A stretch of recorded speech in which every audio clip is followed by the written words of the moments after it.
অন্তর্বর্তীকালীন সরকারের প্রধান উপদেষ্টা ডক্টর মোহাম্মদ ইউনূস বলেছেন, এ সরকারের অন্যতম অগ্রাধিকার হচ্ছে শেখ হাসিনার 15 বছরের স্বৈরাচারী শাসনামলে পাচার হওয়ার বিলিয়ন বিলিয়ন ডলার অর্থ দেশে ফিরিয়ে আনা। সোমবার 2 সেপ্টেম্বর আন্তর্জাতিক মানবাধিকার আইনজীবী টবি ক্যাটম্যান অন্তর্বর্তী সরকারের প্রধান উপদেষ্টা অধ্যাপক ডক্টর মোহাম্মদ ইউনূসের সঙ্গে সৌজন্য সাক্ষাৎ করতে গেলে তিনি সব বক্তব্য রাখেন।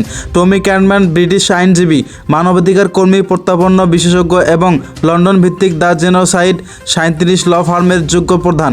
ক্যাটম্যান ডক্টর ইউনূসকে জানান, গত জুলাই ও আগস্ট মাসে সাধারণ ছাত্র জনতার উপর আইনশৃঙ্খলা বাহিনী যেভাবে নির্বিচারে গুলি করেছে তাতে সরাসরি গণহত্যা, বিপ্লবের সময় মানবতা বিরোধী অপরাধ সংঘটিত হয়েছে বলেও জানিয়েছেন তিনি। এসব হত্যাকাণ্ডের বিচারের জন্য দেশীয় ট্রাইব্যুনাল গঠন করার পরামর্শ দিয়েছেন তিনি।